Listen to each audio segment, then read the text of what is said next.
I see the familiar names in the comments every week now. The folks who wrote in about the crack repair. The ones who tried the pest spray and came back to tell me it worked on their aphids.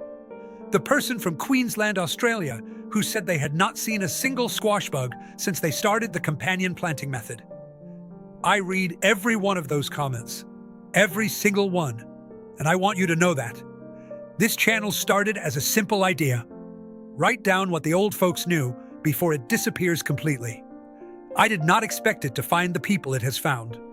Folks in Pennsylvania, folks in Texas, folks in Victoria and New South Wales who are dealing with the same summer heat problems on different soil on the other side of the world.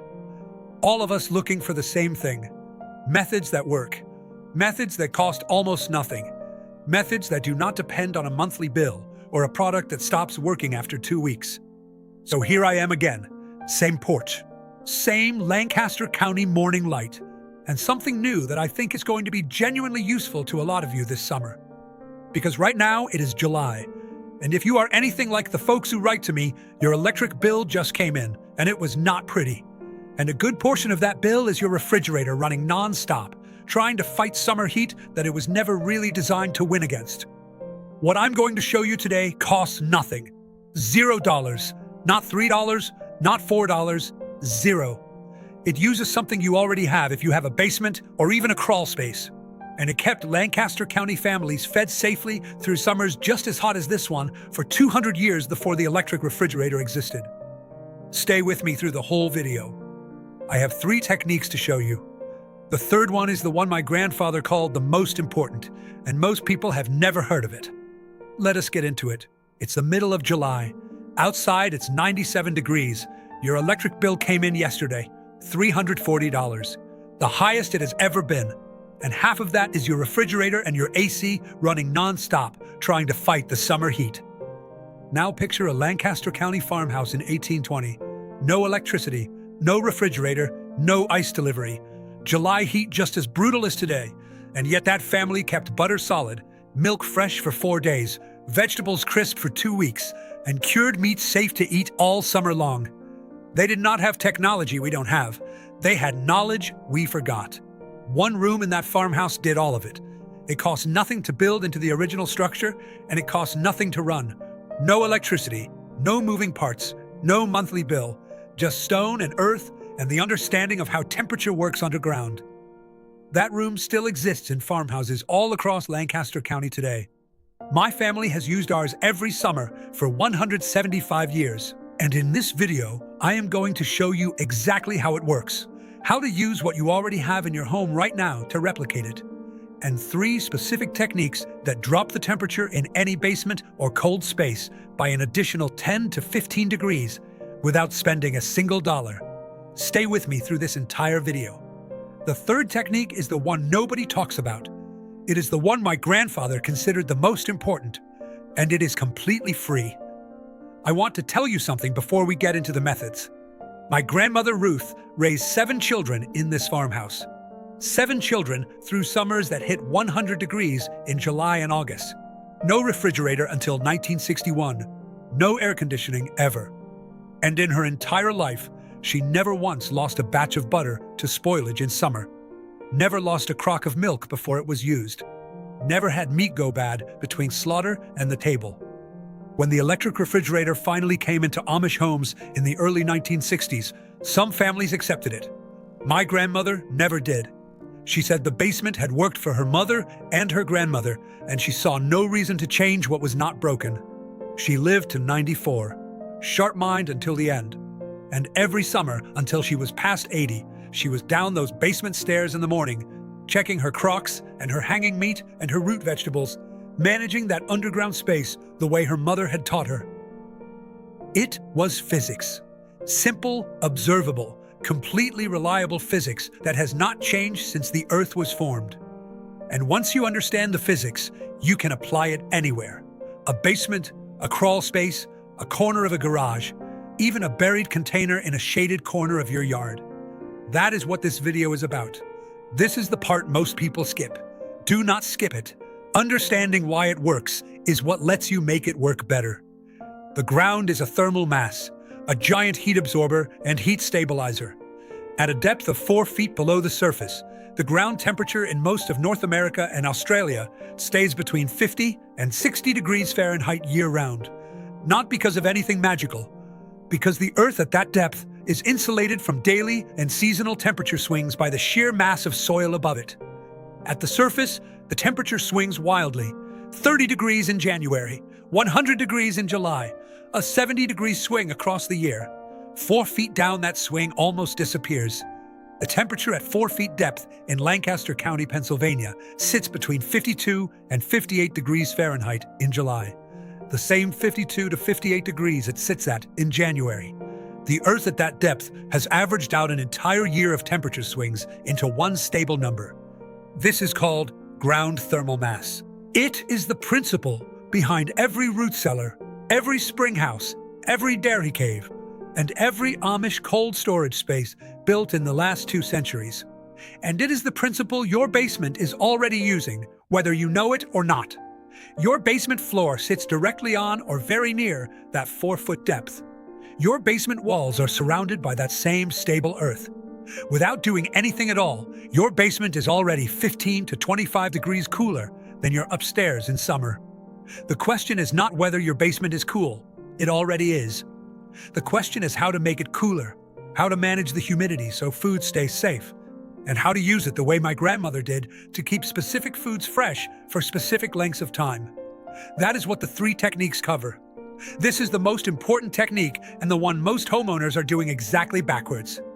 Most people with basements leave the basement door open in summer because it feels cooler down there and they want that cool air to come upstairs.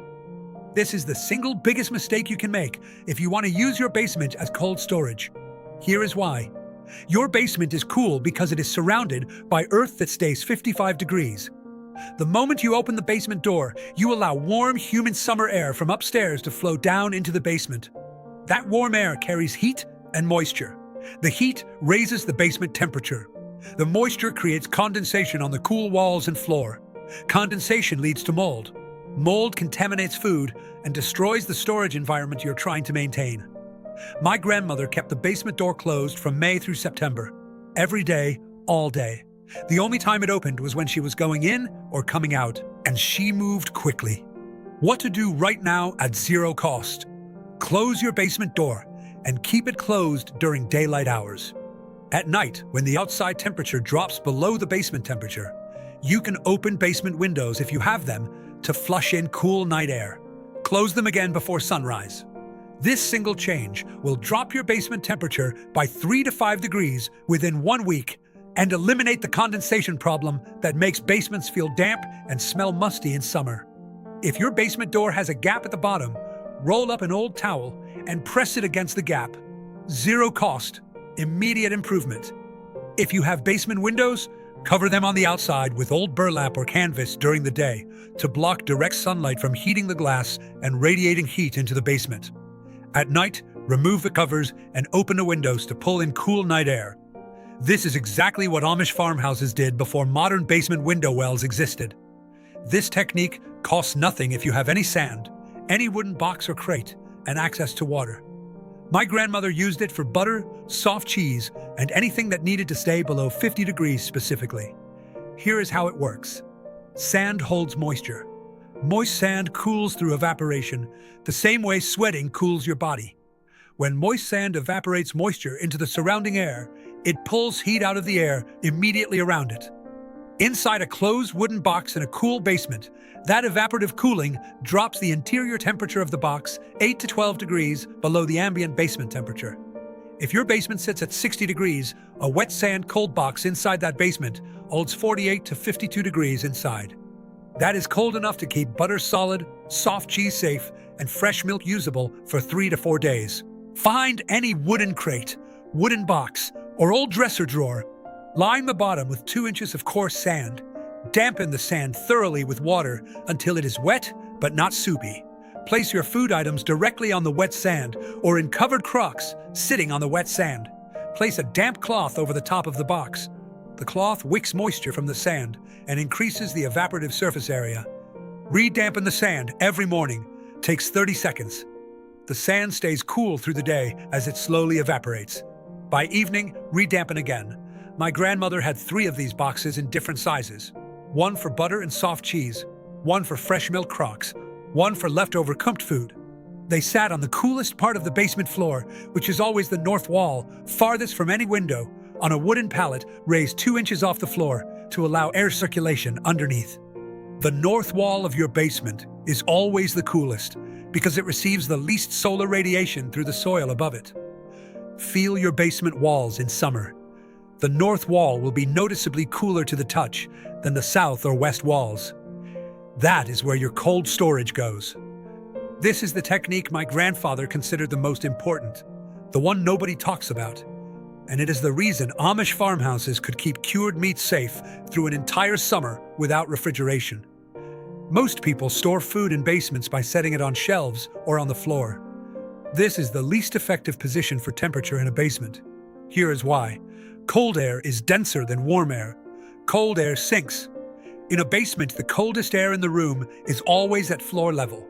The warmest air is always at ceiling level. A shelf at chest height sits in air that is 4 to 6 degrees warmer than the air at floor level. A shelf at head height sits in air that is 8 to 10 degrees warmer than floor level. This seems backwards to most people. They think hanging something from the ceiling puts it in the coldest spot. It is actually the warmest spot in the basement. But my grandfather did not hang food from the ceiling. He hung it in the coldest zone in the entire basement. And that zone is not the floor, and it is not the ceiling. It is 6 inches above the floor.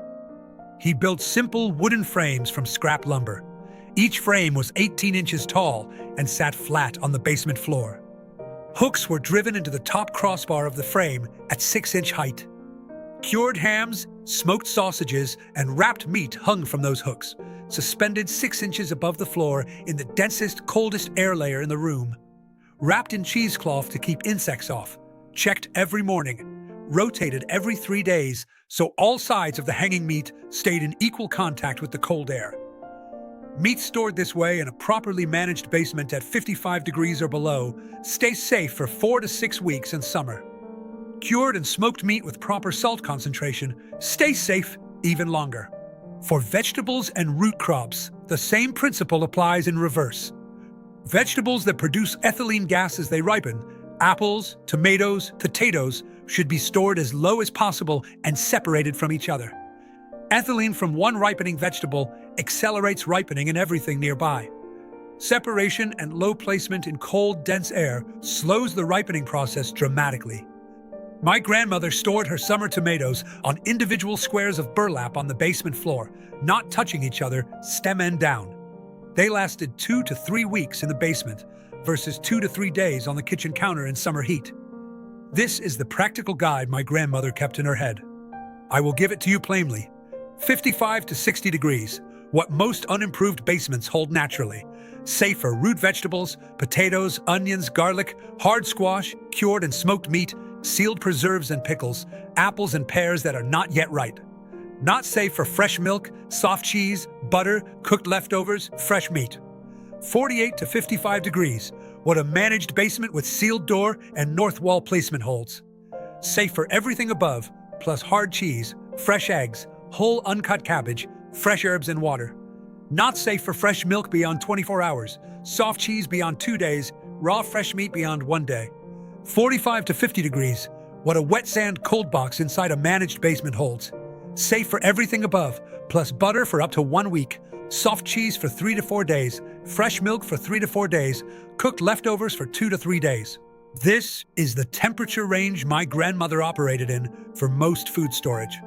The wet sand cold box, combined with the sealed basement door and north wall placement, put her cold storage reliably in this range through July and August in Lancaster County, Pennsylvania. I want to be straight with you about this before I close. Basement food storage done correctly is safe. Basement food storage done incorrectly can make you seriously ill. The difference is temperature management and hygiene. The rules plainly: never store fresh raw meat in a basement that runs above 50 degrees. Fresh meat above 50 degrees enters the danger zone for bacterial growth within 2 hours. Cured and heavily smoked meat with proper salt concentration is different. Fresh raw meat is not safe above 50 degrees for extended storage. Check your temperature with an actual thermometer, not a guess. A cheap digital thermometer costs $8 at any hardware store. Put it on your north basement wall at floor level. Check it at noon on the hottest day of the week. That reading tells you exactly what storage category your basement falls into. If your basement runs above 60 degrees at floor level in July, it is suitable for root vegetables and sealed preserves only. Invest in the wet sand cold box for anything more temperature sensitive. Never store food directly on a bare concrete floor. Concrete wicks moisture and can transfer mold spores to food. Always use a wooden pallet, a burlap layer, or a wooden shelf raised off the floor. Check stored food every single day. Any mold on the outside of a hard cheese or cured meat, trim it off with a clean knife and check the interior. Any mold penetrating into the interior means discard. Any sour or off smell means discard. If you are uncertain, discard. A crock of butter is worth less than a day of illness. This is how my grandmother operated for 60 years without a single incident of food illness in her family. Daily inspection, temperature awareness, and the willingness to throw something away when it was not right. A standard refrigerator running continuously in summer, 150 to 200 watts of power consumption, 24 hours a day, 30 days a month. That is 108 to 144 kilowatt hours per month just for the refrigerator. At average U.S. electricity rates of 16 cents per kilowatt hour, that is $17 to $23 per month, or $85 to $115 per summer season, just for refrigeration. In Australia, where electricity rates average 25 cents to 35 cents per kilowatt hour, that same refrigerator costs $27 to $50 per month, $135 to $250 per summer season. A basement cold storage system using the 3 techniques I showed you: $0 in electricity, $0 in ongoing cost, $8 one time for a thermometer if you do not already have one. The same principle that kept Lancaster County families fed safely through summer for 200 years before electricity existed is available to every homeowner with a basement right now at 0 cost. There is no profit in the appliance industry in teaching homeowners that the 55-degree earth surrounding their basement walls is a free refrigeration system that runs without electricity.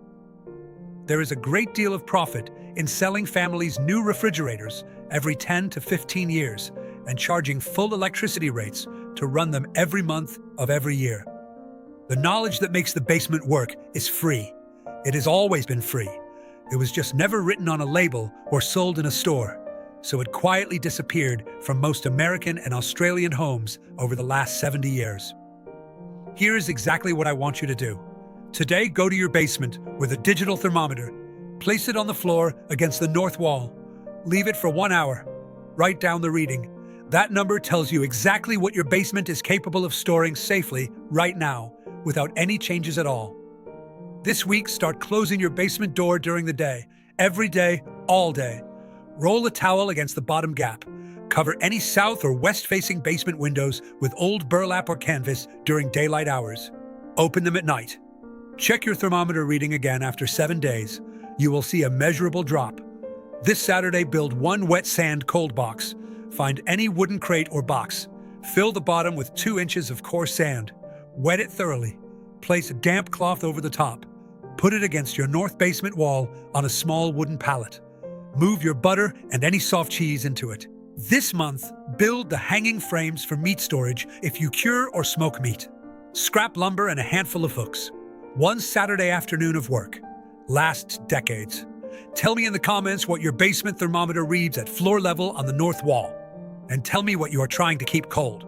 Butter, cheese, vegetables, meat, or something else. Tell me your situation, and I will tell you exactly which of these 3 techniques applies to you. I read every single one. And if your grandparents have their own basement storage system, the way they arranged their crocks, the particular corner they kept the coldest, the specific foods they stored, and for how long, share it. Those inherited systems are exactly the kind of knowledge that disappears when nobody writes it down. Next video. Since today we covered keeping food cold without electricity, the next video walks you through the old Amish method for preserving tomatoes, green beans, and corn for the full winter without a freezer. The same basement we talked about today is where those preserved foods live. The cold storage and the preservation methods work together as one complete system. Used together, they can take your garden harvest through an entire winter without a single dollar spent on electricity. Subscribe so you do not miss it. Until then, close the basement door, check the north wall temperature, build the wet sandbox, and remember that the same earth surrounding your basement walls right now is holding 55 degrees, whether you use it or not. Your great-grandmother used it every single day. That is how the careful old folks kept their families fed through summer without a monthly electric bill and without a $1,200 appliance that breaks down every 10 years. That is how it is still done at Caleb Weaver Homestead.